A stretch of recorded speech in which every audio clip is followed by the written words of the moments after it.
Hello and welcome to another episode of the Uncommon Energy Podcast. My name is Trainer Chip Ritchie, and I'm joined one day later than normal by Azul GG. What's going on, Azul? How you doing, buddy? I'm doing all right. Had a little bit of a rough flight back from Indiana Regionals, but definitely worth the trip. Was great to see so many people. And actually, it was funny. Like I felt like every time I looked down, like the row of tables, when you sit down, you can look down. I feel like I hmm recognize like at least like one person at every single table. I've been playing this game for so long now. It was just kind of crazy to see how many people showed up to that event that I knew and like said hey to or just recognized the faces from either playing them previously or being friends with them and whatever. So that was pretty crazy. But yeah, ton of fun over the weekend. Of course, got to see you because you were there as well. But yeah, how about you? How is your return trek from Indiana? Not too bad. Left a little bit late. Normally, I like to leave like kind of like early afternoon slash in the morning Monday after regionals, but my flight for this one was like 4:30, I think, leaving from Indiana. So I ended up getting home at like 10:30 last night. Not quite as bad of a journey home as you though, Yeah. but it was still a good trip. Yeah, and we are recording one day later than normal because we were in Indianapolis. We were both traveling home Monday. Azul didn't travel home until Tuesday morning. Took like a red eye home, Yeah. I believe, right? So Mhm. we were sitting. We had talked about doing an like in person recording of the podcast Monday morning before we left. But Sunday night we were hanging out with a bunch of friends and cubing and just playing Pokemon, hanging out, chatting. And we looked at each other at like 2:30 and said, yeah, let's just put the podcast out on Wednesday this week. So releasing Day one day late. later, but hopefully still will be a breadth of information to share with you guys because we definitely have a lot to talk about in this week's episode. Yeah, yeah. So there was not just Indiana regionals, but there was also the Bilbao special event and the Joinville regionals over in Brazil. Bilbao special event over somewhere in Europe. I don't know where, what Spain. country, but Spain. Okay, so over in Spain, Joinville over in Brazil. I believe Sao Paulo, could be incorrect on that one as well. And then Indianapolis regionals over here in America. Three different events, and there's also three or all decks in the finals were different as well Yep. across also six different decks across three different major event finals. Of course, we'll always have, as always, we will have guess that flavor text. Then we have some new gimmicks to that, some lifeline choices that we have to make it a little bit more interesting and hopefully a little bit easier to guess what Pokemon goes with the flavor text. And then some new cards from Dark Phantasma as well were leaked, revealed, whatever you want to call it, leaked for us, revealed in Japan. So there's going to be some cards to look at and have to discuss. Some definitely ones that are definitely very interesting for sure, and ones that I've actually been super excited for, like all the leaks and releases, Japanese releases that have been coming out recently. A lot of them look like not like broken. Like Zorak looks broken. Probably it's on the broken level, but the rest of them look like they have viability. Yeah, there's definitely a lot of cards where you read them and you're like, okay, that's cool. I could see that being played in a Yeah. deck, right? Or I could see something being built around that, see that being included. So, yeah, I'm always a fan of cool new cards. Even if it's not like competitive, even if it's just something that's like kind of like a, fun little gimmick. Fun little gimmicks are fun to play every once in a while, Yeah. right? So, I enjoy More of that, the better. unique card design for sure. So, let's kick things off with the weekend recap. So, three different majors, three different results. Of course, Bilbao special event, excuse me, was won by Alessandro Cremasoli, aka I Caterpie, as you may know him online, a Italian content creator. Streams on Twitch, I believe, and also does.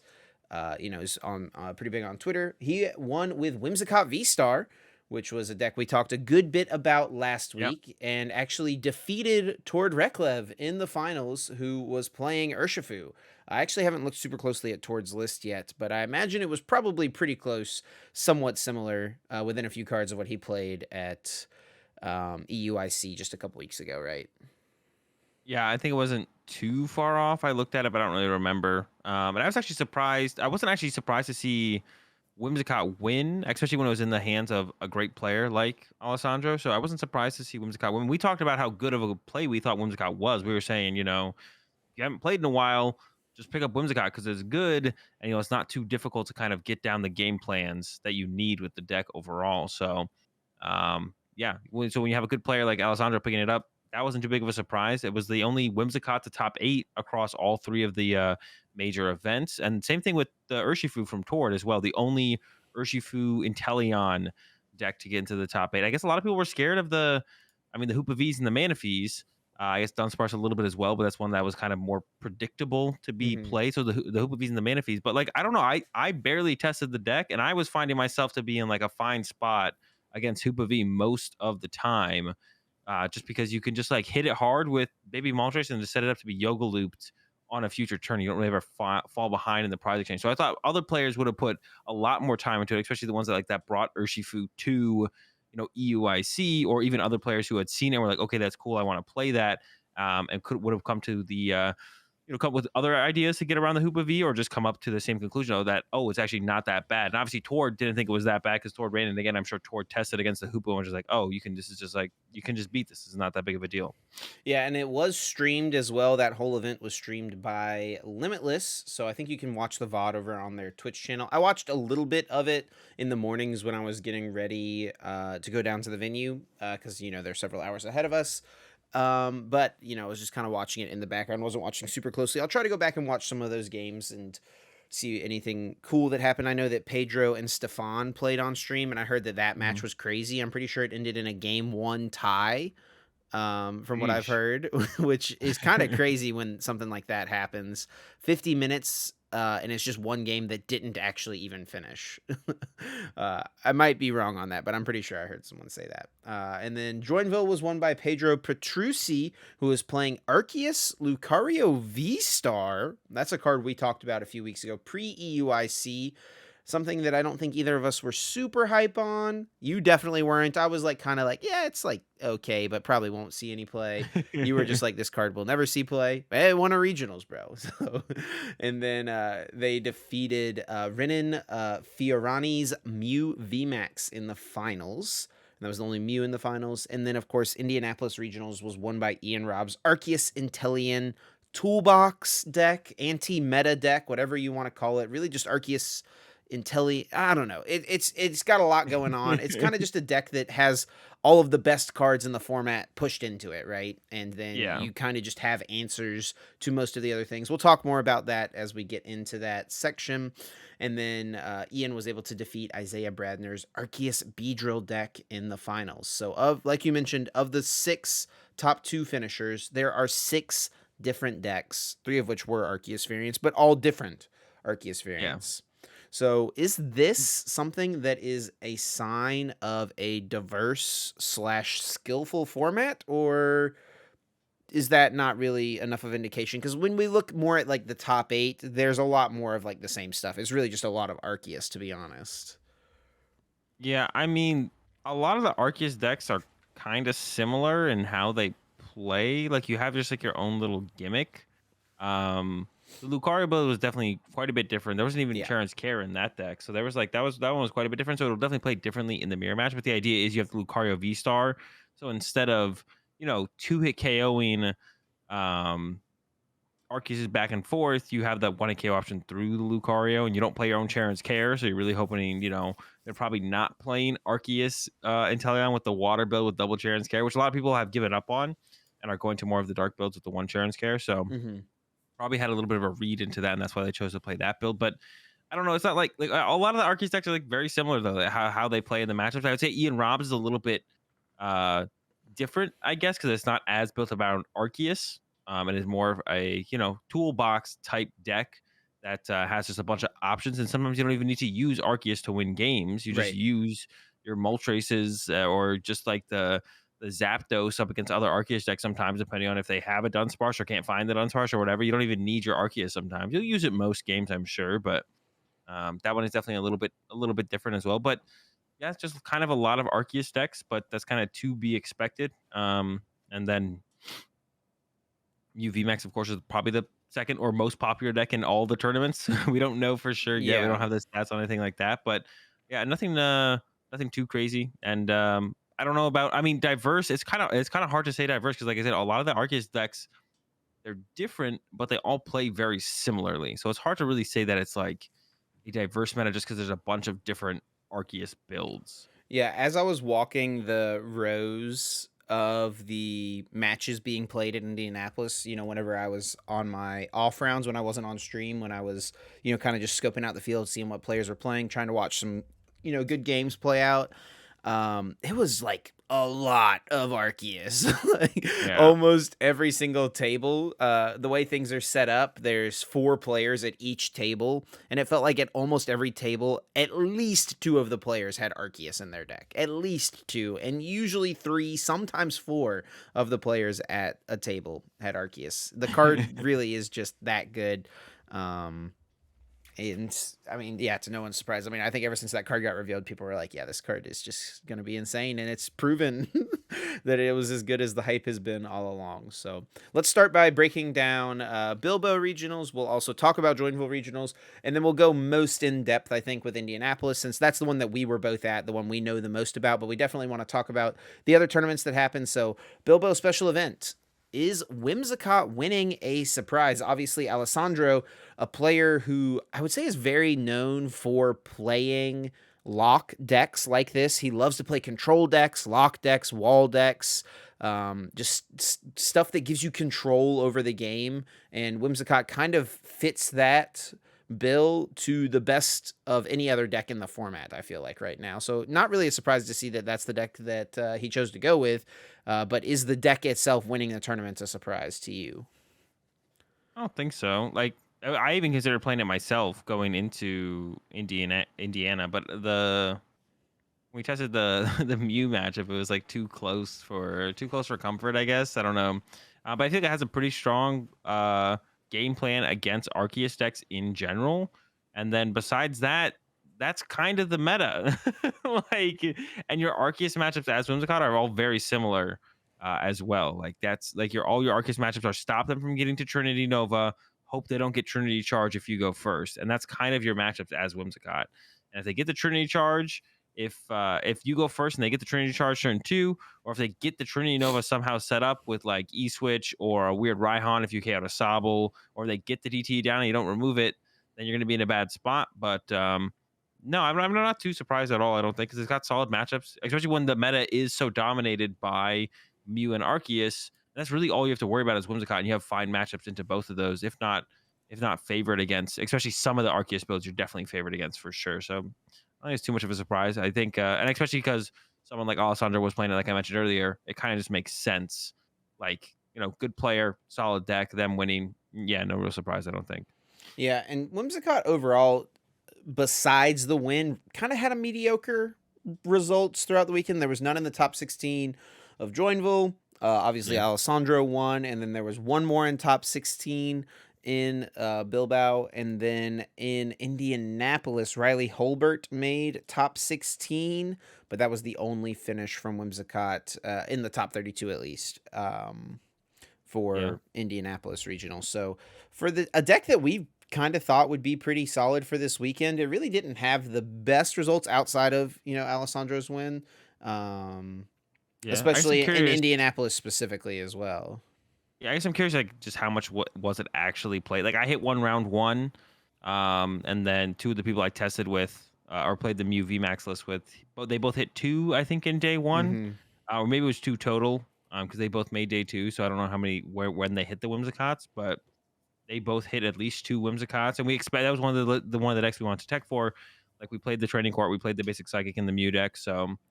But we expected it to be popular enough where you could hit like two of them. They both hit two. I hit one, but if I had made day two, who knows how many more I would have potentially hit. So I seemed like us teching for it was worth it. I mean, maybe the deck is a little bit harder than we gave it credit for, and maybe too many people kind of jumped on it without knowing, the ins and outs fully, and that was kind of a detriment to some people, because we definitely talked about that as far as the Urshifu deck went, but I didn't think Whimsicott was kind of in that same realm of complexity or whatever. I think it was like quite a bit more straightforward and simple of a deck, but that could be one of the reasons. But we did see, like, we saw some success from some pretty solid players who chose to play it. Yeah.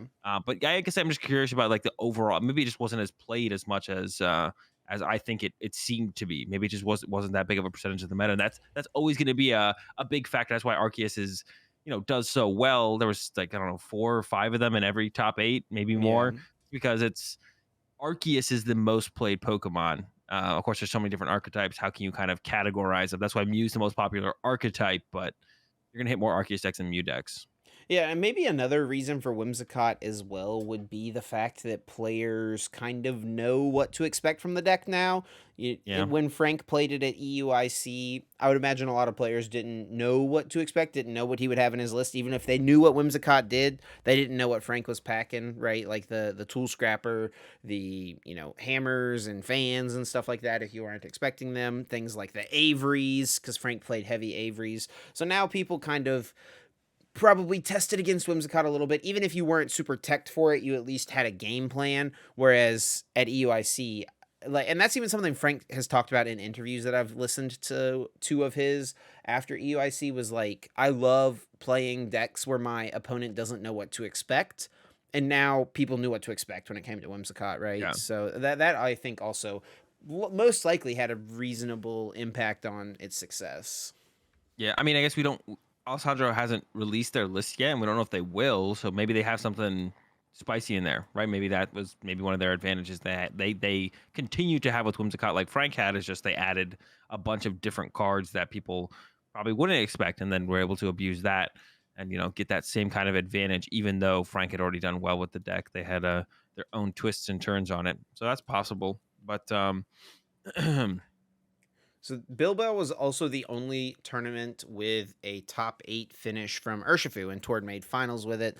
There is yeah, a little conflicting information out there on the Joinville regionals, because Limitless says that the player who got 7th, Felipe Urias, played an Arceus Urshifu deck, but Pokestats has them down as Arceus Ice Rider Calyrex, I believe. So a little conflicting information. So there's a chance there was one more Urshifu out there, but regardless, I mean, that potentially it was Arceus Urshifu, right? So, yeah, it's not the um, Urshifu deck. right. So Tord was It the also only could one have. playing the Urshifu deck, which after it won EUIC, I would say is probably a little surprising. Even though players were probably teching for it with the Manaphies and the Hoopas, I still would have thought it to have had at least one more top 8 spot.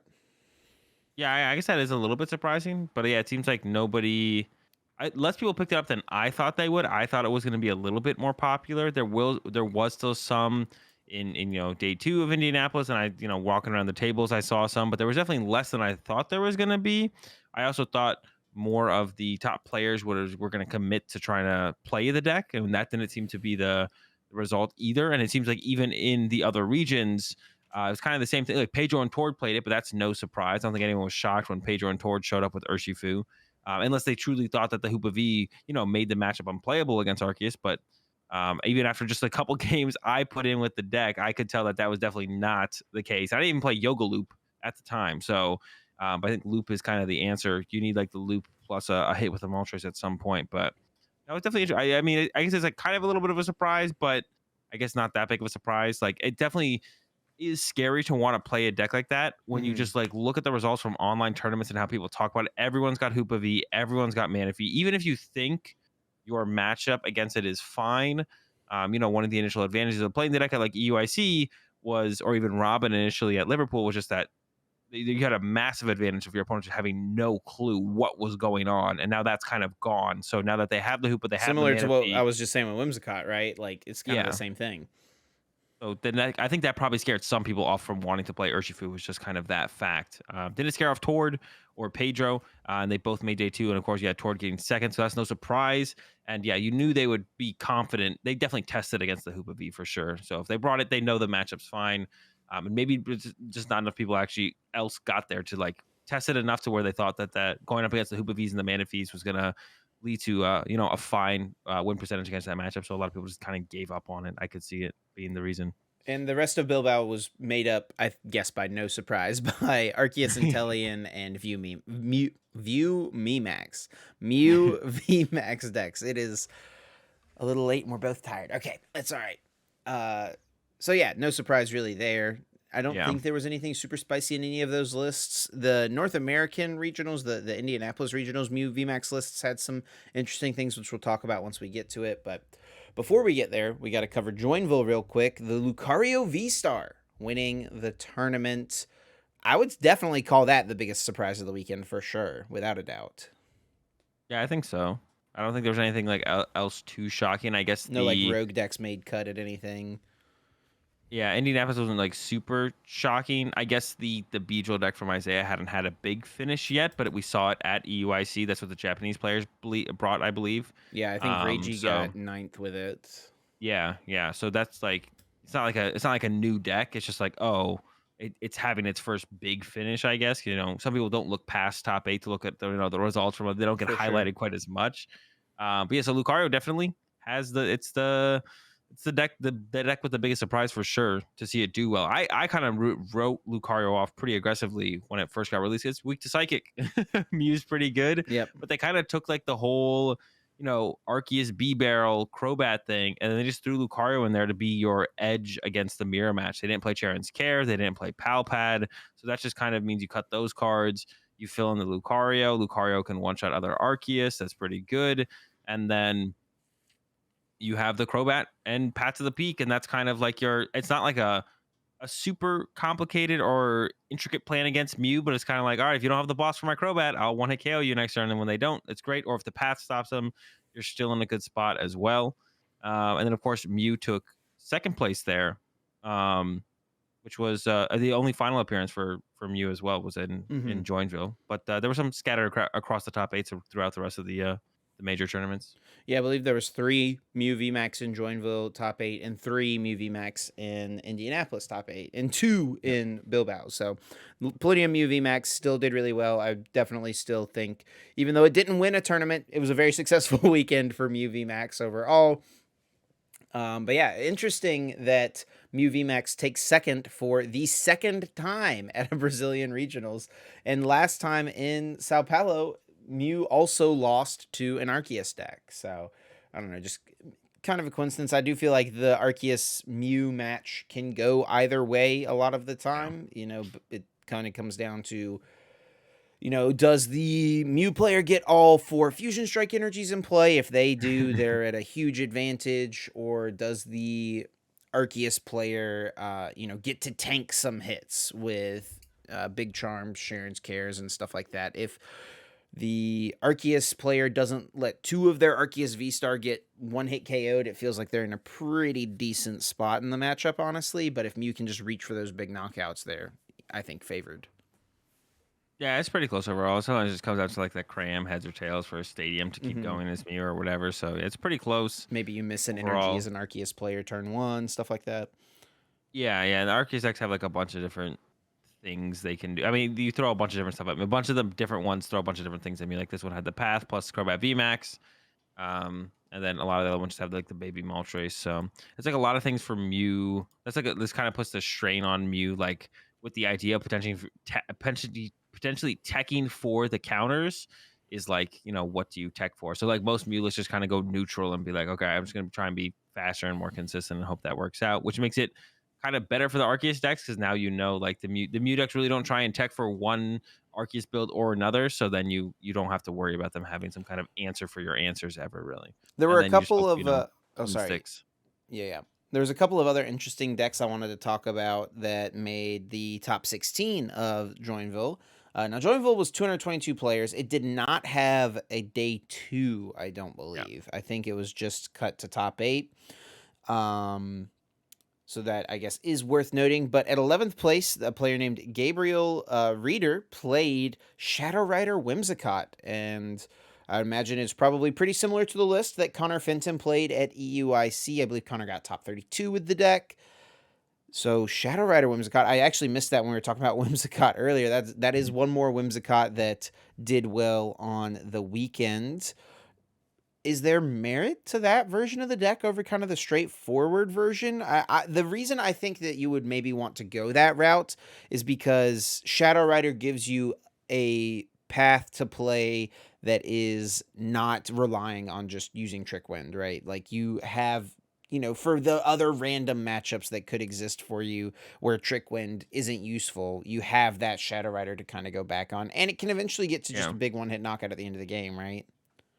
Yeah, I just feel like your Mew matchup has to be like considerably worse. I could be wrong. Maybe the early Shadow Mist kind of makes up for that. That's true. Um, but if you whiff the turn on Shadow Mist, or I mean, even if I don't know if Mew just goes second and takes a two prize KO, or just get some kind of energy down on their first turn going first, like it might just not even matter. It's a lot clunkier. I think less consistent about, of course, getting off a turn to attack with the Whimsicott, or probably even just seeing your energy removal.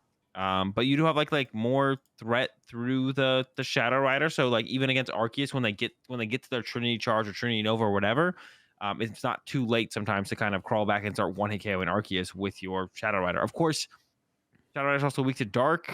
There's a lot of baby Moltres in Yep. a lot of decks right now. So I think maybe just based on that, it's just like not worth it. Like it's clunkier and you're weak to dark. Being weak to dark is just so bad right now, Yeah. thanks to Mew. And it's gonna get even worse, going forwards with the next set. So yeah, I think it's probably not quite as good. It's like it's got some other cute things it can do, but it seems like it overall just being more consistent and faster is just probably gonna be the bigger advantage with the straightforward Whimsicott. And then one more interesting deck was Otavio Gouveia, who is a really good player from the region. I think a consistent day two Yeah. Worlds player, usually just gets the auto qualify for day two of Worlds. Got top 16 with Intellion VMAX, Rapid Strike Intellion VMAX. So that's a deck that I played a little bit whenever it first came out in Fusion Strike, but I haven't spent much time with it recently. Is that something you've played at all within the last month or so? Yeah, I've actually been like every format I consistently try it out, and it's always been solid.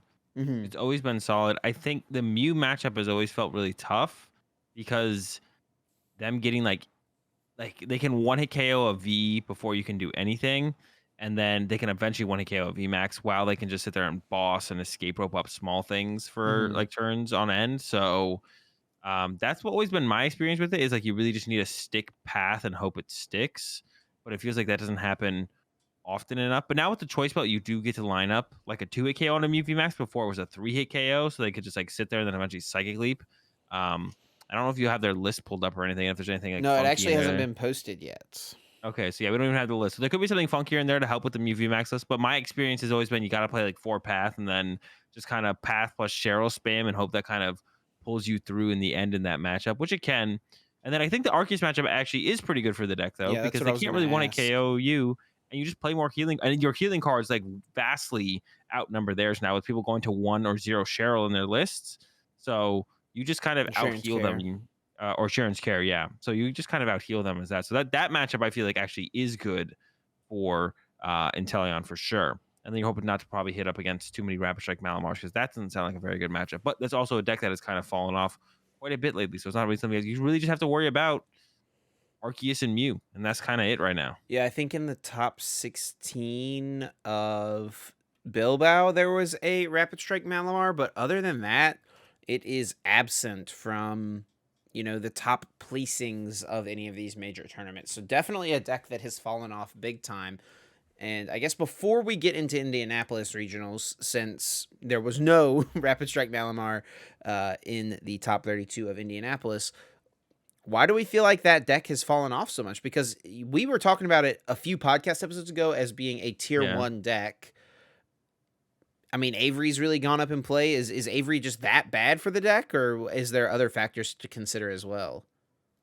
I mean, I think the Urshifu matchup, well, Avery, like Urshifu with Avery and Yoga Loop and all that stuff is pretty hard to beat, I think, still, even if you play the Manaphy. Mm-hmm.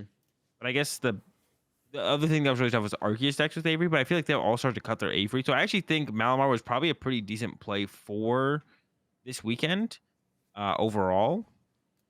Because like your Arceus matchups aren't that bad. I feel like when people talk about the Malamar deck, they're always like your Arceus matchup is so tough. But I feel like that's I don't think that's true. And there's no way Joe and all of them in Liverpool would have done so well if their Arceus matchups were that bad. Yeah, I think like the escape rope is kind of the key thing yeah, to yeah, play. definitely. And people are on the 2 escape rope now, I feel like. And I think 2 escape rope might be the piece to make Malamar really solid because The issue in the Urshifu matchup becomes they get a big charm on an Arceus turn 2 and take a knockout. It's got 310 hit points. Your board is not very set up yet. You play your Cynthia's Ambition, and it's just like you just don't have it. You're not going to get there. You're not going Yeah. to get that one hit knockout. So that's why you play the escape rope so you can force up either a Sobble or another Arceus V with 220 HP, just something else that you can take a prize on that turn while you still establish your board. No, yeah, the double escape rope's super sick. I was playing that a little bit before going to Indiana. That's why I felt like, oh wait, I feel like the deck is because I've been thinking about the double escape rope for a while. Because I was like, you definitely need to play one escape rope. If you're playing boss and not playing escape rope, that's why you've been struggling with Malamar. If you've been wondering, but I think double escape rope is like maybe the way to go because he's like 2 turns in a row of like playing around their shenanigans, and specifically up against Mew, it's a really big deal. The Arceus it can be as well. Mew can kind of play around it by putting 2 Mew VMAXs in play, but you kind of force them to get that extra piece, and sometimes they whiff, and sometimes you just get the 1-hit KO anyways as well. Like you can just get the 1-hit KO on that first Mew VMAX, and then you don't even need the escape rope. So, but yeah, I think that's definitely something you definitely need to be playing at least one. The 2 is definitely cute. And yeah, I just don't, and people are cutting big charms from their Arceus decks as well. Like they're cutting Yeah. Avery, they're cutting big charms. I actually think like this weekend was a pretty good time to play Malamar overall. Like if it's gonna come back and be played, I think this weekend was a pretty good time. Also, like not everyone plays like the quick shooting or ways to attack with the Aqua Bullet and Teleon, which can be an annoying combo that they can set up. So if they can't do that, then once again, another reason to play it. So I think it just gets better for it because it's not on anyone's radar. No reason to really play Avery if it's not around. And yeah, big I charm still think counts are your going Mew down in matchup Arceus. can be kind of close, right? That's kind Yeah. of maybe a downside to it as well, because there's a lot of different tricks the Mew player can do. Obviously, Oricorio is really solid in multiple ways, where it forces you to have one more Rapid Strike card to OHKO a Mew VMAX, which is really hard to do. But also, the Mew player can choose to go second and try to attack with the Oricorio if you only have one Inkay in play. So there's like a lot of different things you can try to do in that matchup that is really good for it. Yeah, it's got some shenanigans, but like I still think it's like a close match. I feel like that's like one way people look at decks nowadays. It's like, oh, if I'm not, 60-40 and everything, the matchup's bad. Like it's like almost like 50-50 in a matchup has become bad in people's eyes of like how they judge whether or not a deck is worth playing or it's worth taking the loss of the matchup. It's like if I'm not, Mm-hmm. it's like if I'm.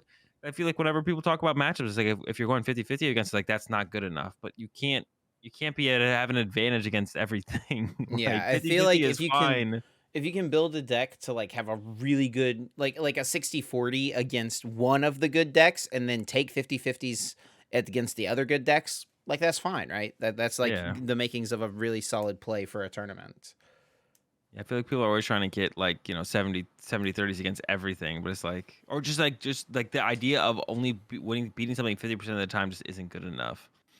Well, I Um think that the issue for people in that becomes that the matchups right now are less polarized than maybe they've been in the modern TCG era. It feels like, right? Where like you've got all these top decks that all have answers for one another.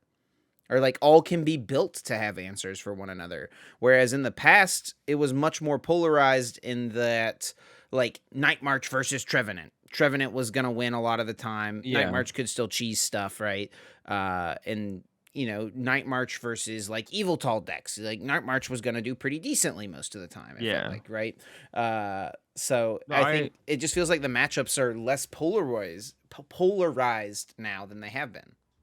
Yeah, I know. I agree. Actually, I don't know where I heard it, but I maybe saw someone say it on Twitter. They were like, one of my problems with this format is basically that it's so matchup based. And I was like, I don't think you're playing this format. Like, Mew, literally, have you seen how hard people tech against Mew and then don't beat it more than 50% of the time? Or how every Arceus deck is just viable, which maybe isn't a good thing. Like, you can literally put anything in Arceus, and it's like, well, I'm probably no worse than 40% win rate against literally everything, right?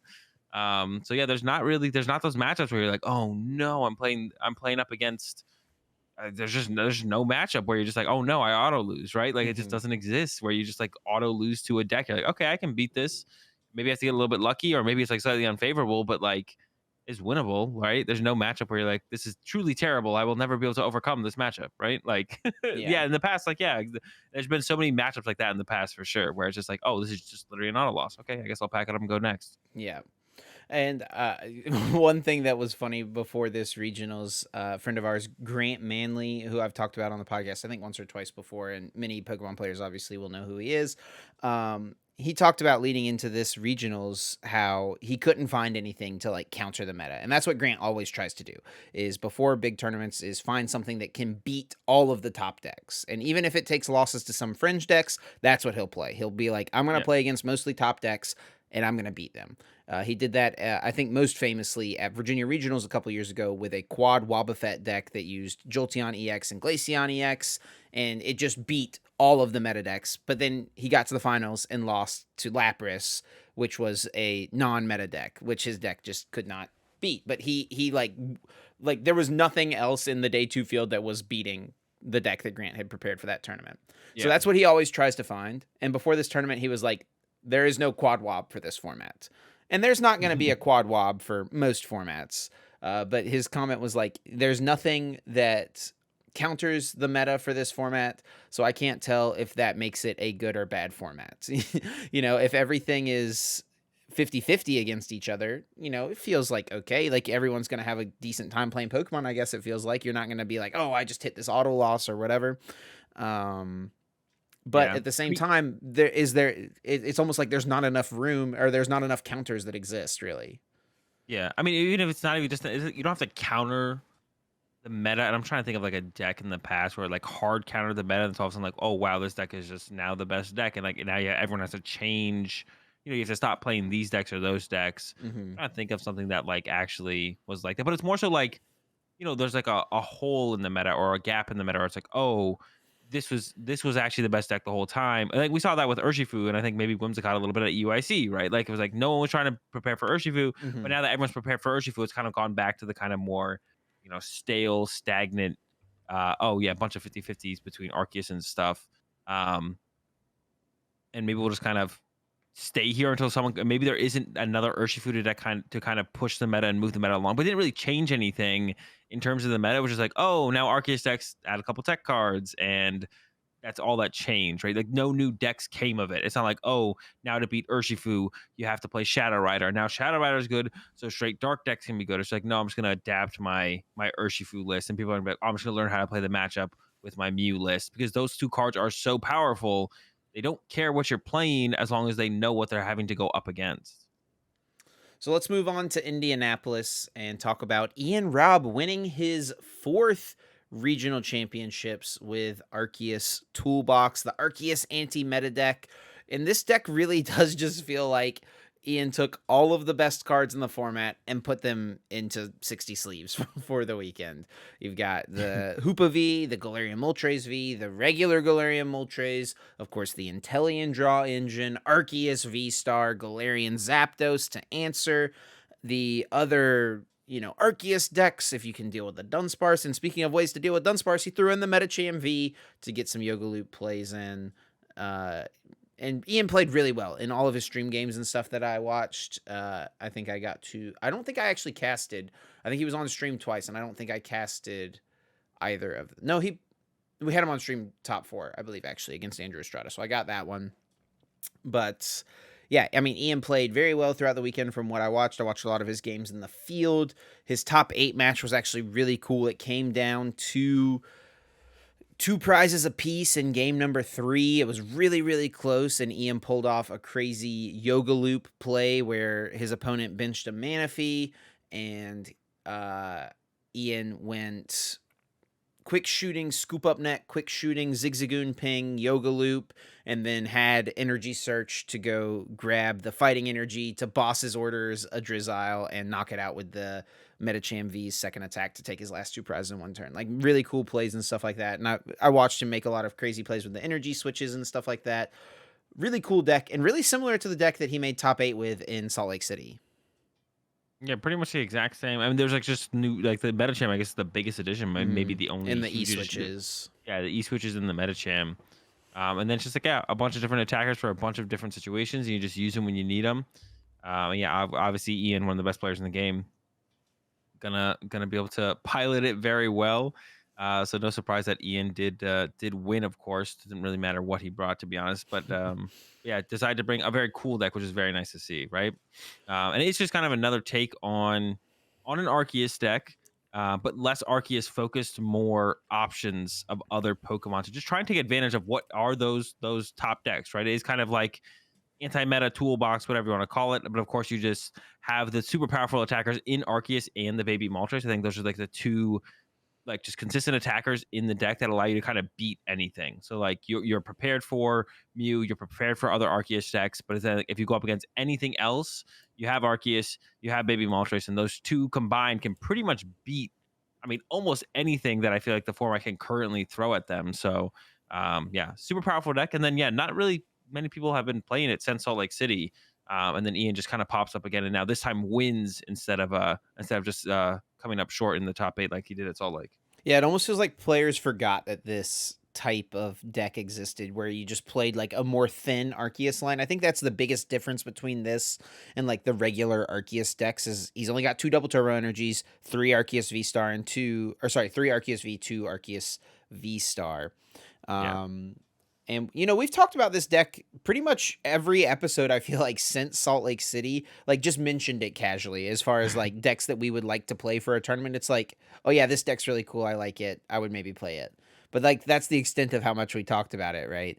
Uh but yeah, I mean it's obviously still really good and Ian just kind of took all the best cards and took it to win one of the biggest regionals of all time, the biggest day 2 regionals field of all time with 120 players making it to day 2. Definitely feels like a really skillful deck that had answers to everything. So yeah. any situation Ian felt like he was going to go up against, he likely felt like he had an answer for whatever matchup, whatever his opponent could have had.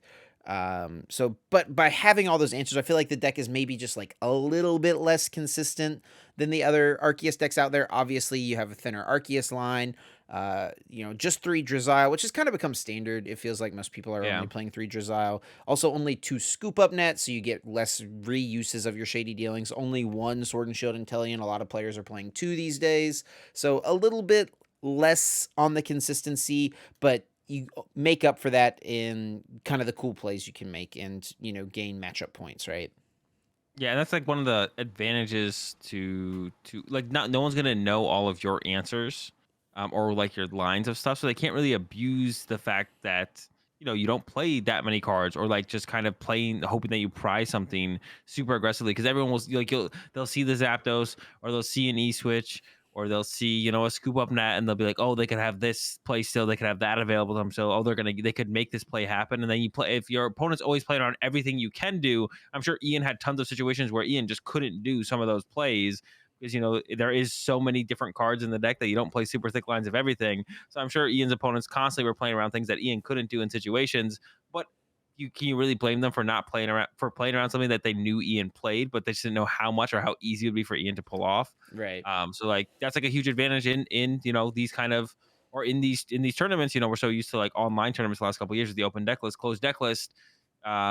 It's a big advantage to have a deck with a bunch of stuff in it. Because not only are you going to have those situations where your opponent's playing around something that you probably won't be able to do, but you're going to have the situations where your opponent plays right into what you want to do because they have no clue what's in your list as well. And Ian's just going to be able to pretty much punish so many situations that could arise in scenarios because of how many options they played.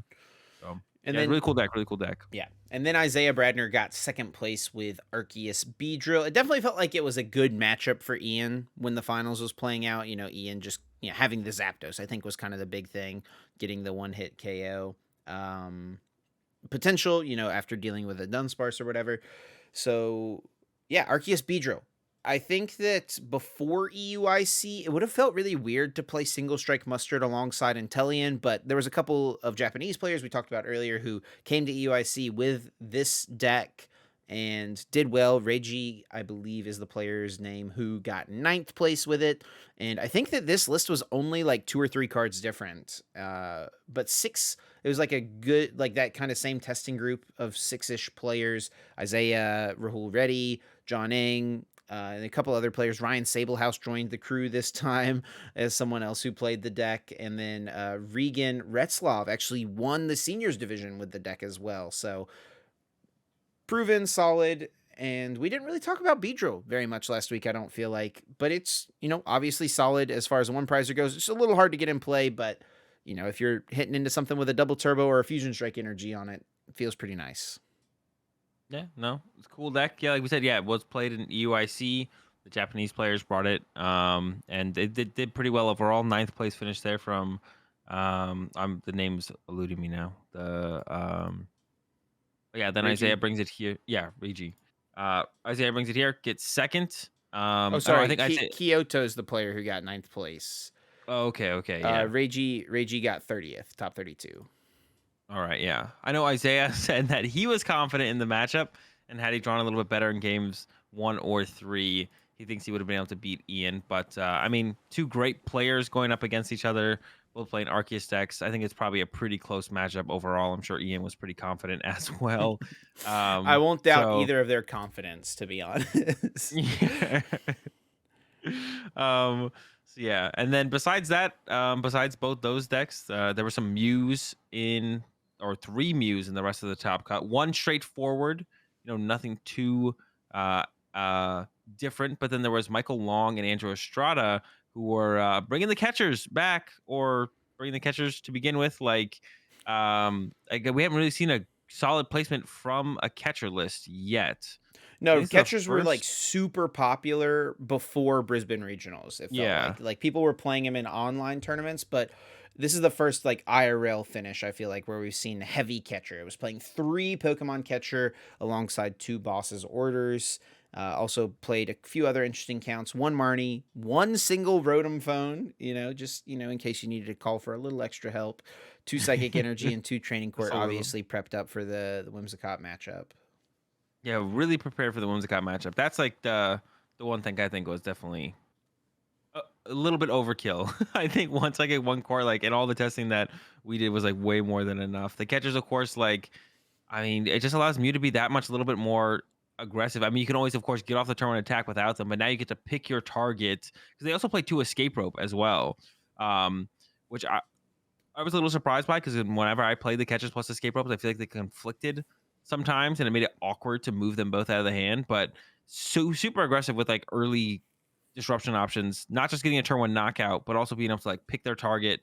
Sometimes escape rope just gets you the target you want if they only have 2 Pokemon in play, but if not, they go find a catcher, get ahead, and you're just a KOing. I mean, whatever you want. So that's what makes Mew, can make Mew that much stronger. They're not just getting a knockout on the turn 1 going second, but now they're also picking their target. Or even the plays that can even be more devastating is like mid game Elsa Sparkles plus a catcher heads. All Yeah. of a sudden have like that quad fusion strike energy, or be knocking out a key Pokemon with Meloetta instead of Mew out of nowhere as well. So the And catchers do open up a lot of possibilities. And I think that's the main reason for catcher, is because they were playing the 2 basic psychics. They only had 1 double turbo energy. So the reason that Yeah. catchers, I feel like, kind of fell out of favor is because they just weren't necessary, because you just attach double turbo for turn. But now if you only have 1 double turbo, your way to power up an attacker in 1 turn is going to be Alessa Sparkle plus attach. Yeah. So if you're going Alessa Sparkle plus attach and you want to gust, it's got to be with the catchers. And I do believe they still played the Echoing Horn as well, if I remember correctly, just off the top of my head. I believe it was still in there, so they Yeah. were still prepped for, that option against whatever Arceus deck or whatever other matchup they could have gone up against where it could have been useful. Yeah. No, that definitely, I mean, that definitely seems worth it when you're playing catchers. Like the more aggressive option of, getting something in play and then getting it in play from the discard pile and then bringing it up. It definitely makes sense. If you're gonna play the catchers, I think playing the horn as well is definitely worth it. That's something I didn't include in my Mew build, but when you're running the catchers, I think it makes a ton more sense to include that as well. So something we wanted to talk about a little bit, and it's a little bit of like a touchy subject, I feel like, because there was a lot of discussion, not only around the decks that were played to make it into top 8, but and to day 2, but specifically some of the players who made it into day 2. So for the uninitiated, the uninformed, there are several players who are in this day 2 field who have allegations against them of cheating / shady play / stacking / palming cards from their deck into their hand. We're not at liberty to say what is true or isn't true. Nothing that we have witnessed necessarily, but there are stories out there, and usually stories lead to, I mean, especially if multiple people have stories about a certain person, there's probably some reasoning behind that, right? But yeah, we just wanted to talk about this a little bit because while there is I don't know. It's definitely just a touchy subject, but while there is merit and reasoning to, holding people accountable for their actions, and especially, people who have done bad things, I think for the case for a lot of these players, they were super, super, super young when a lot of these things happened. Like in the seniors division, teenagers, and teenagers make mistakes, man. And especially you don't take things quite as seriously necessarily, and you don't worry about it as much.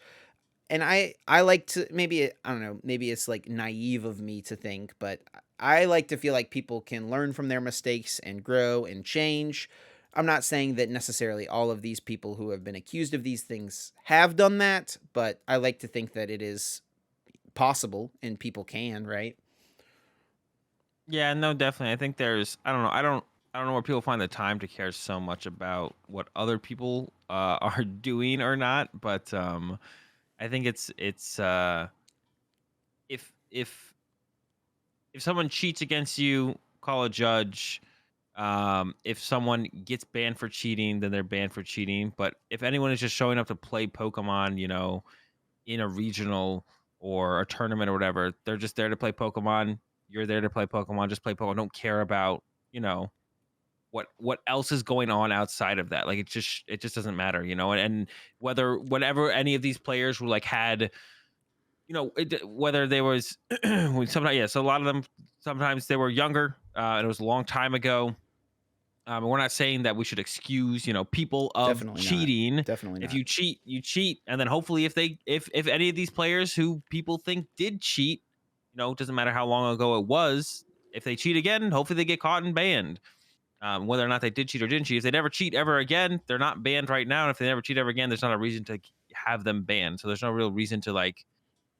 It just creates more toxicity that is like unnecessary in the community. So I don't know. I don't. It was a surprise to me to kind of see it come up so much and see how that people actually care that much.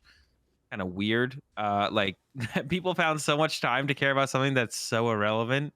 Yeah, but yeah, if your opponent ever cheats against you, just call a judge. But besides that, there's no reason really to worry about what anyone else has got going on. If they show up to play Pokemon, you show up to play Pokemon, just play Pokemon. Yeah, and one player in specific who made top 8 at this tournament, um, Michael Long, is, I think, probably the most notable person in this group because they were banned for a few years because of alleged cheating incidents, something that happened at Memphis Regionals in 2017. Many players in the community are very aware of it. If you're not, you can find some of the information out there. We're not going to be really diving into that. And, from our point of view, we are saying all these things that all allegedly happened. But, I just feel like people make mistakes, man. I don't know. That's what it comes down to. Yeah. And it sucks. And you should be held responsible if you get caught. And, there's maybe a little bit more nuance to that specific situation, I guess, where, who knows exactly what happened. But, Michael has been unbanned. So whatever happened in the eyes of Pokemon, Michael's unbanned now. So, he made top 8 at this tournament. He may play in more tournaments. Who knows what's going to happen. I think it's just, if you play against someone who has a history of any of this stuff, you want to be mindful of it. Cut their deck, shuffle their deck, mitch between all of those things. But, people are people, man. Just treat people good still. Because, I don't know. Treat people the way you want to be treated, whatever cliche thing you want to say. um, we're not trying to make an excuse for cheating or say that cheating is okay. Cheating is not okay. And if you do cheat, and if you do cheat, you should be banned from Pokemon. So yeah, just keep your eye on your opponents. But I don't know. Like Azul said, it's hard to find the energy to be too mad at literal children for mistakes that they made when they were younger children. Yeah, especially with like Michael Long scenario specifically, like he was unbanned years ago, Yeah, a and couple it years feels ago. like Yeah. people are just kind of chasing Twitter clout. Like it's like at this point, it's like, oh wait, there's something I can go make a post about online that'll obviously get likes. I'm gonna go make a post about it. Like, where was this 3 years ago? Like, why do you care at this point? Like, because he chose to play the game again and did well. Like, what? Shouldn't you be mad that like Pokemon unbanned him initially? Then like, what is the deal with that? Doesn't make any sense. It's just kind of like you know, chasing some Twitter clout. That's the only way to put it. I'll do anything for clout. So, wrapping up the regionals discussion here, the 3 tournaments this weekend, where do we feel like the meta goes from here? There was definitely less Urshifu than I expected, and I think that I think that the reason for that is people were just like unpracticed with the deck. I think like if players put more time into it, Urshifu could still be really good, and you can beat Manaphy for sure with Yeah. Yoga Loop. So, I mean, I think players, that was kind of the main thing. The Hoopa V, maybe a little bit more of a problem. You seem to feel like it's still not too bad. I kind of feel like Same. when I've played Hoopa in decks and I just like put it in play versus Urshifu decks, when they put an Urshifu, excuse me, when they put an Urshifu down, it's just like, you know, kind of fine for me. I don't know. I mean, I think Urshifu. I mean, I think just watching. I don't know. Maybe. The thing is, like, there's so many things you have to get. You can't like getting Manaphy and Dunsparce and setting up your Hoopa. Like getting all of that before you can get Gmax Rapid Float is kind of tough. And if you get the Manaphy, if you're giving them the Gale Thrust, I think an attack that a lot of people forgot that you can just do is you can just do 100 Furious Blows. You don't have to Yep. Vmax. Yep. And that was the biggest thing I found in the matchup. There's like holes throughout the game where you can use just 100 Furious Blows. And especially if you get off your Gmax Rapid Flow and KO their Dunsparce, like to KO the Arceus later on, you can come in with like 100 Furious Blows or something like that. So I think the matchup like is definitely fine. Hoopa, Manaphy, Dunsparce, like getting all of it on the second turn, and then sometimes you can just be like, all right, that's cool, all Avery, and then you just take away what do they get rid of at that point? They have to pick, and then they don't know what you have on your side, so it becomes awkward. So no, I think it definitely Urshifu survives. I think it's fair to have been like, okay, if people didn't feel comfortable, going into all the Urshi hate that was going to be there, but now it gets awkward for everyone else. Do you cut your Hoopa? Do you cut your man? You don't want to play these cards. These cards are not good cards to be playing. But do you cut them? There was no Urshifu really besides Tord. Yeah. Obviously, if you're in Europe and you want to win, you have to play it. Probably, I don't think Tord and Pedro are going to stop playing Urshifu. So Nope. if you're playing in Europe, you have to play it.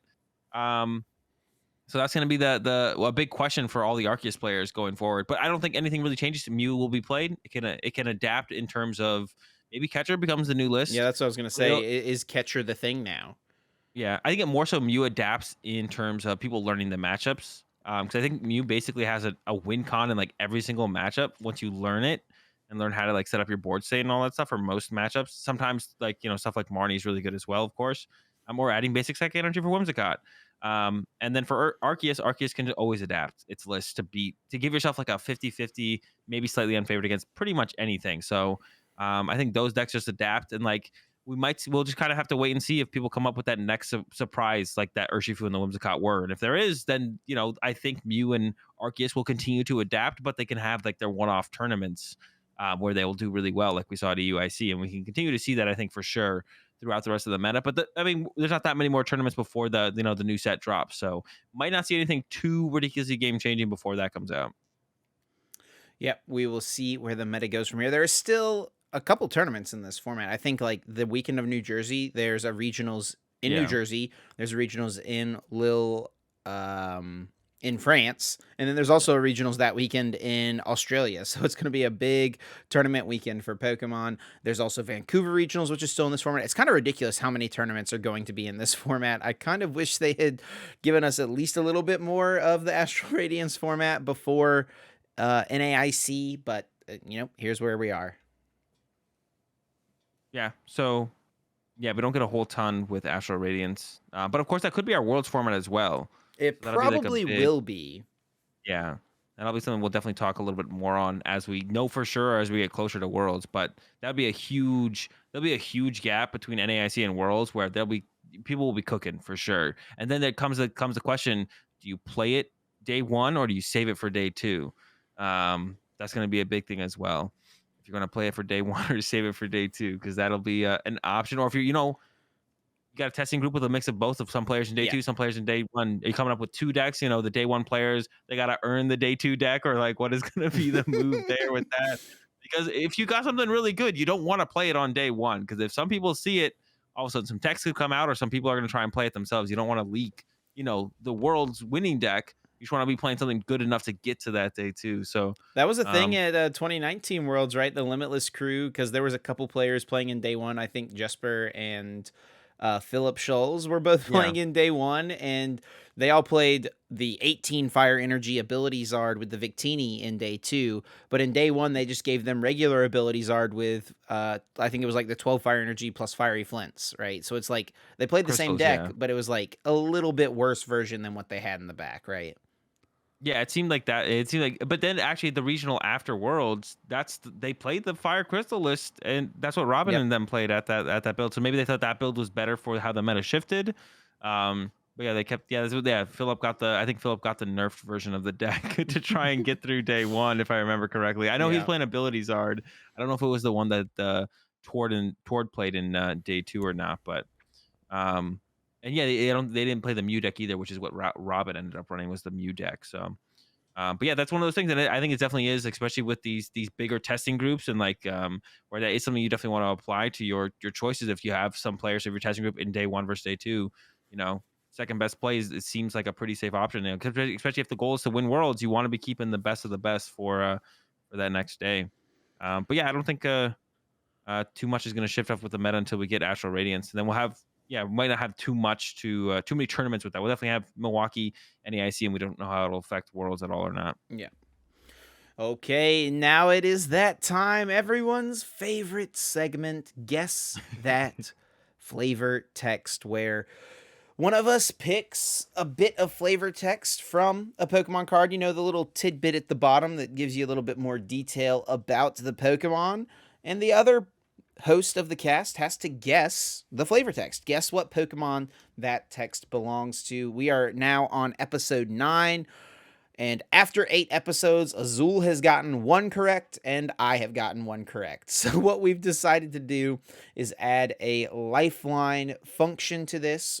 So what we were doing in the past was just if you got it right, you got 1 point. But we're both sitting at 1-1 at this point. So we wanted to make it a little bit easier, give ourselves a little bit better of a chance to get there. And so we have 3 different lifelines to choose from. If you get the flavor text, if you guess the Pokemon without any of the lifelines, you get 4 points. If you use 1, you get 3 points. If you use 2, you get 2 points. And of course, if you use all 3 of the lifelines, you only get 1 point. But I think getting 1 point's better than getting none. So the 3 different lifelines we have to choose from are: what set is the card from, what stage is the card, and read an attack name. Something to note, though, for sure, is that many of these flavor texts are shared by Pokemon across multiple different sets. Like, for example, in episode 1, the Pokemon was Score Bunny. There are multiple Score Bunnies from multiple sets with the same flavor text. So it can get a little tricky, but this should helpfully help us whittle it down a little bit more. So with all that being said, Azul, are you ready to guess that flavor text this week? I'm ready to attempt. Yes. Okay. Thought to be one of the first Pokemon to live in harmony with humans, it has a placid disposition. What does placid mean? I actually don't know. I can Google it real quick for you if you want me to. All I right. think it just Yeah. means like plain. Thought to be what? One of the. Okay, placid means not easily upset or excited. Okay. Kind of just neutral. What, can you read it again real fast? Yeah, thought to be one of the first Pokemon to live in harmony with humans, it has a placid disposition. So I think I've heard this one before. Now I'm trying to think of Pokemon that. I'm just trying to think of, like, the show now, the animes. I'm trying to think of Pokemon that are like walking around with people. I can't really think of like any in particular. Placid disposition. I don't know why, but for some reason I'm thinking of Sudowoodo, and I think I've actually heard something very similar to this one before. So maybe I've read a Sudowoodo, what's it called thing?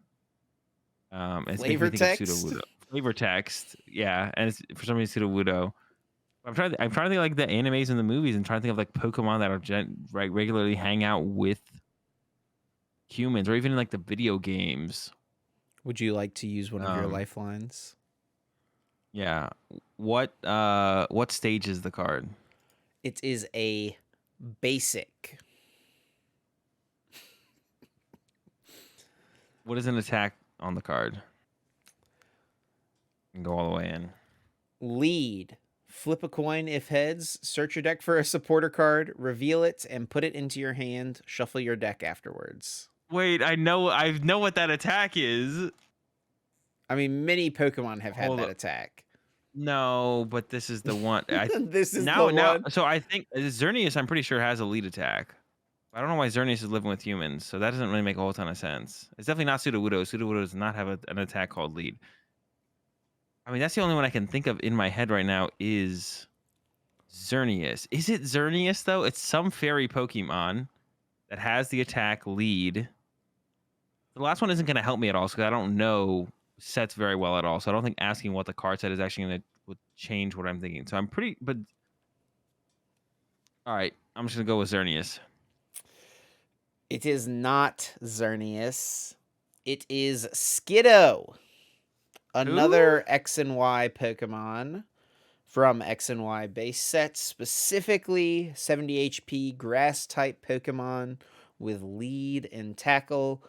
It is thought to be one of the first Pokemon to live in harmony with humans, and it has doesn't that evolve a placid disposition. It evolves into Go-Goat. Oh, okay. Yeah, I don't think I would have ever got that. I would have been surprised if you got it, to be honest. It was maybe a little bit of a hard one, but maybe one of you playing along at home was able to get it correct. If you're watching on YouTube and you got it right, let us know down in the comments. We'd love to see any of those who were able to guess Skiddo correctly. Congratulations to you, because you are smarter than Azul. All right, let's move on from my failure of guessing the flavor text. Got some new cards to take a look at and talk about today. And I'll kick it off with the first one we got. Actually, I haven't read this one yet. Volo, and these are all from Dark Phantasma, which should be part of our fall set, right? Yes. Theoretically. Choose one of your benched Pokemon V. Discard that Pokemon and all cards attached to it. Oh, no. I read this. I guess I just didn't know the name. So this one I think is pretty good. I mean, you can get rid of stuff like Crobat or Luminion, or what I think it'll probably work best with is some kind of way of abusing that to kind of heal your Pokemon effectively. I think is where it would work best. Yeah, this reminds me a lot of Giovanni's Exile, obviously, which kind of had a similar effect. But the condition of Giovanni's Exile is that the Pokemon could not have any damage counters on it. But I believe Giovanni's discards 2 of your benched Pokemon, right? Yeah. So this only discards 1, but it can be damaged. And I think that is probably going to be the best function of this card, is to deny your opponent prize cards, pretty much. Like, retreat a heavily damaged Arceus or Zolwark, whatever it may be that you're playing alongside this, and just discard it from play so that your opponent can't take those 2 or 3 prizes or whatever it might be. I think this card is like okay. I don't think it is like amazing. I don't think it's like something that most decks will play. I think it is something that some decks will play in certain metas even. Like, I don't even think it's necessarily something that's decks will play in every single meta. I think it'll be kind of like a card that can come in and out, similar to like how Acerola kind of functioned, I guess, whenever it was legal. Though this is quite different from Acerola, as you discard Pokemon versus healing them, picking them up, whatever, getting the cards back. So I don't know. It's a cool card. I think it will probably be played at some point for sure. I think you definitely set up some, like, you could like build a deck around this with some very efficient V Pokemon and just kind of loop them with like Cinccino or B-Barrel or something. Kind of make it like what people tried to do with like Sharon's Care with Arceus, but pick an attacker. Cinccino will rotate by the time this thing comes out, though. So his B-Barrel will have to take over then, but yeah, it might be able to make it rotating work. Too. Jeez. That's not the worst thing ever, though. I'm kind of sick of Inteleon. I think a lot of people are. Mostly Drizzile, actually. Everyone's ready to move past Drizzile. All right, next card here. We've got Magnezone VSTAR, the only ultra rare that we'll talk about today. It's got 270 hit points, a lightning type VSTAR Pokemon with the Magnet Grip attack for a lightning and 2 colorless. It does 180 damage, and then you get to search your deck for up to 2 item cards, reveal them, and put them into your hand, then shuffle your deck. And then its V-Star power is Electro Star. This attack does 80 damage, or sorry, this attack does 90 damage to 2 of your opponent's benched Pokemon, and it costs 2 lightning energies to use it. This card feels not that good to me. I think that the V-Star power is like not necessarily bad, especially if this was to be played alongside like the Drizzile engines that exist right now. Though this will come out after Drizzile rotates, and then also Manaphy will exist as just kind of an answer to it. I think this card is like not that good, to be honest. Yeah, it doesn't seem great. It seems like they have a lot of hate for Drizzile a little bit too late. This and the Greninja Radiant have basically the exact same attack, which is 90 to 2 Pokemon. Yeah. So yeah, a lot of Drizzile hate coming a little bit too late. And yeah, there's a Manaphy to back it up. But yeah, the attack is like you 2-hit KO everything. I think one of the biggest things that a lot of decks need the option of, or if you don't have the option of this, you're just going to be worse than decks that do. It's just the ability to 1-hit KO V Pokemon, which 180 when you have a DTE to pull off the attack most likely is doing 160, which 2-hit KOs all the V stars and V maxes, but you're never 1-hit KOing any Vs. So like you lose a lot of pressure. And that's why like Arceus Unless decks you get like play, 3 basic, like you can 1-hit yeah, KO Vs with like your second one of these maybe, but like you're likely yeah. going to be using DTE to power up your first one. Exactly, and that's when you want the option to KO the V, right? And that's why Arceus decks Yeah. play one choice but one Yeah. goon, because that option is so powerful, and can really just allow you to take over games. Like, and maybe the format slows down enough where like finding those 2 item cards is going to be good, and also Marnie rotates as well with rotation, right? So, Yep. does your opponent really want to play Judge, and Roxanne won't be triggering until you've drawn 3 prize cards? So maybe you can find enough good item cards that keeps your Magnezones flowing and gives you some kind of advantage. But yeah, it doesn't seem great, but it's also weak to fighting, which is never a good weakness to have, I think, Nope. ever in the Pokemon trading card Nope. game. So I have no high hopes, but it's a cool card, I guess. And then the next card is Radiant Steelix, which I think has like maybe one of the most ridiculous attack effects that I've ever seen on a card, like ever. Like this. Anyway, all right, let's just read it.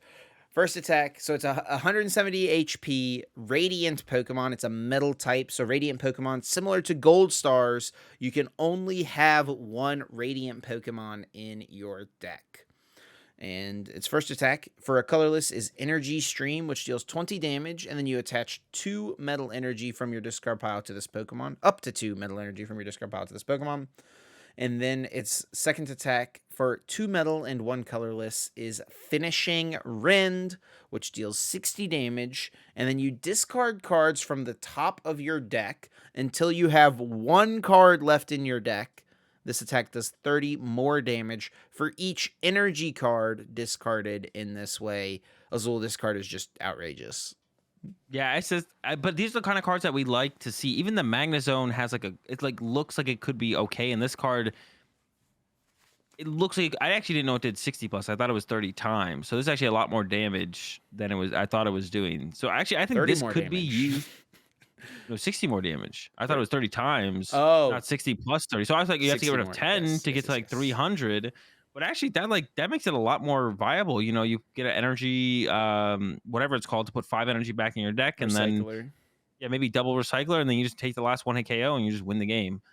So I could actually see, pretty ridiculous like attack overall, and I like how they kept just left a little bit of RNG on the card with the attack. It's like, well, what if your last metal energy that you need is your last card in the deck? Yep. So just enough to make it suspenseful when you're flipping through your deck. But if a metal deck is good, like with Dialga or something, I mean, you get like a free turn with Dialga's V-Star power into this that 1-hit KOs anything. Like, sounds like a pretty good combo to me if you can set it up. So, I mean, it's a cool card for sure. Even if it ends up being bad, these are the kind of cards I want to see more of, because it's just intriguing. You stop and you look at it and you think about it. We need more cards that make you do that, because it feels like there's too few these days where you stop and you look and you think about the card. But Also, I'm Gold excited for it for Steelix. sure. Also, Gold Steelix is just sick. So Yeah. that's bonus points there.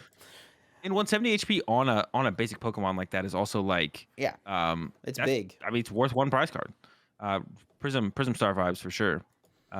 Next one is the Misfortunes Sisters. Look at the top 5 cards of your opponent's deck. Supporter card. You may discard any number of item cards you find there. Your opponent shuffles the cards you didn't discard back into their deck. So everyone looks at this immediately thinks control or stall or mill or whatever. Actually, Sander tweeted that it didn't seem like they were that big of a fan of this card in control decks. But I think this opens up like a whole. Whenever I'm trying to come up with control decks personally, I'm like, I have no active win condition when I'm berserker trying to like do a berserker lock, or when the new Luxray V comes out and you take the trainer cards out of their hand, you can trap their current board state, but their top deck, they'll eventually top deck something. But if you have like an active mill condition while you're trapping their hand, I feel like you could definitely put your opponent in a situation where after you play like, 4, 5, 6 of these, they can't win the game anymore. So I actually am excited to definitely try this card out with some control type decks. Yeah, especially alongside like a stalling strategy where you're trying to stick a Galar Mine in play and bring something Yeah. active that can't retreat. One of the ways they can get that Pokemon out of the active spot is Switch. Another way is Escape Rope, and another way is Scoop Up Net. And those three cards are all item cards that you can discard with this. So you can take away your opponent's potential switch outs. I think this card will be like an okay one or two of in some mill decks, but I don't know. I mean, it also, but sometimes the thing about control, we call it like a one or two of, but sometimes that one or two of is what breaks the deck, right? Like Yeah. it's what your strategy is. Like chip chip ice axe, you only play two of it, but that was like the strategy was to chip chip lock your opponent. You just need like enough, or at least you need enough active win conditions or one consistently active win condition. Also, I didn't even think about this. This could put Durant. It was kind of on the map, but this could put him back on the map. Yeah, I think it When this depends where drops. the rotation hits. So like Durant, I think is still going to survive because it Oh, probably we will be won't have. battle styles on. But now that I think about it, I think Galar Mine is going to rotate. But we have twin energy still. I think twin's the most important one to No, keep twin. around. We lose twin. You can still maybe make it work. Durant was kind of cooking a little bit with just the 4 twin no DTs before. So I mean, just like an extra 8 cards over like 3 turns could be enough. Guess still got B barrel for a draw engine. Might work out. And then the final card to mention that we found interesting was the Hisuian Gudra. And I actually think this card is not bad at all. It's a dragon type stage 2, which definitely takes it down a few notches when you look at that, number 2 in the top left corner. 160 hit points, and it has the Steel Shelter ability.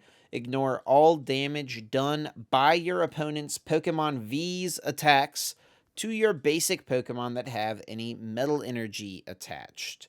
So this reminds me a lot of Plasma Kling Clang, I believe from like Plasma Blast, I want to say. Plasma Freeze, maybe one of the Plasma sets. But it had something very similar for Pokemon EX, and that card was actually not too bad, though I will say it did prevent damage done to all Pokemon that had metal energy attached, not just basic Basic, Pokemon. yeah.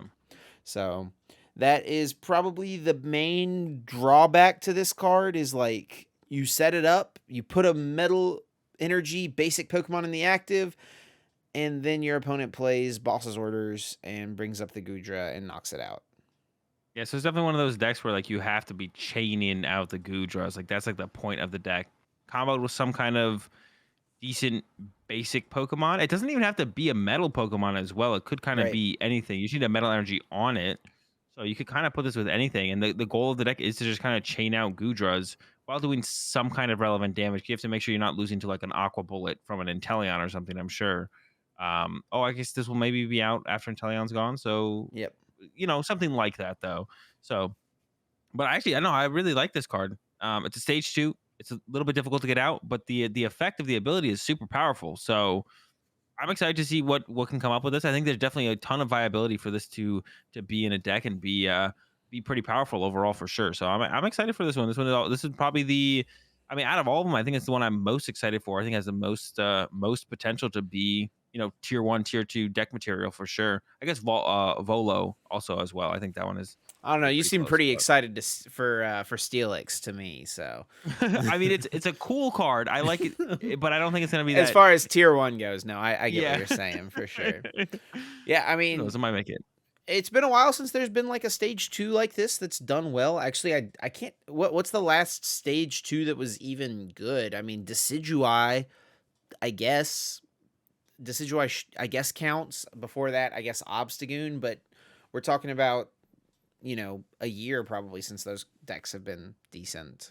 Yeah, I almost don't even count those as stage 2 decks. They're just kind of like Pokemon was like, how do we make a waller? I was like similar to the Hoopa, where how do we wall V Pokemon but make it balanced? I think that's what Obstagoon. Well, Obstagoon was Yeah, basic Obstagoon was like Pokemon. tagged, like walling tag teams. Yeah, so same thing. How do we wall cards and make it balanced? It's like, oh, put it on a stage 2, right? And the decks Yeah. weren't terrible, right? So they got it right? Like the Decidueye wasn't bad.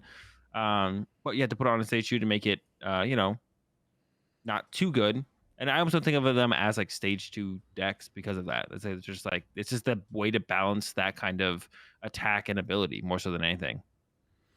So that covers all the new cards coming out from Dark Phantasma, the ones we found interesting at least. Feel free to let us know in the comments if you're watching on YouTube what you're most excited for from these new sets. Also, Astral Radiance is coming out very soon. Azul and I both got sent product from Pokemon to open up on our personal YouTube channels / live streams. I think Azul usually streams. I usually do a YouTube video. So Yeah. we're both excited for that. I know it's going to be a really fun set. There's some cool cards that we're both excited for. So you guys are definitely going to want to check out Astral Radiance because, yeah, I mean, any new Pokemon set's a lot of fun. I think I've heard you say before, whenever people ask you what your favorite format is, you always say the next Pokemon format, right? Yeah. It's definitely what I like to say because I mean, yeah, I've already played all the current ones, so hopefully the next one is just better or at least different. Sure.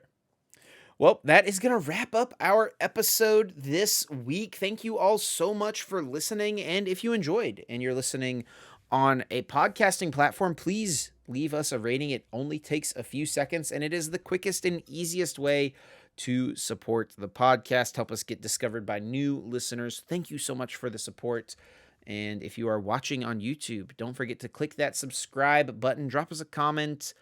Let us know what you're thinking of the podcast. What of those cards is your favorite? What deck you're playing right now? Did you get the guess that flavor text right? Let us know. We want to hear it. And you can follow myself and Azul over on Twitter at Azul_GG at Trainer Chip. And then you can also follow the podcast at Uncommon_Energy. Yep. Thanks for the support, everyone. I know I was personally, and Chip probably a little bit as well, a little rambly, but we're both really tired from We are both very tired. the weekend, Azul so a didn't, little rambly. Azul But didn't sleep, and it's 2:45 a.m. for me. So yeah. But hope you guys enjoyed the episode, even though it was a day late. But we'll be back next week with them, as always, Tuesday mornings at 7 a.m. Eastern. And talk to you then. Peace. Thanks for listening.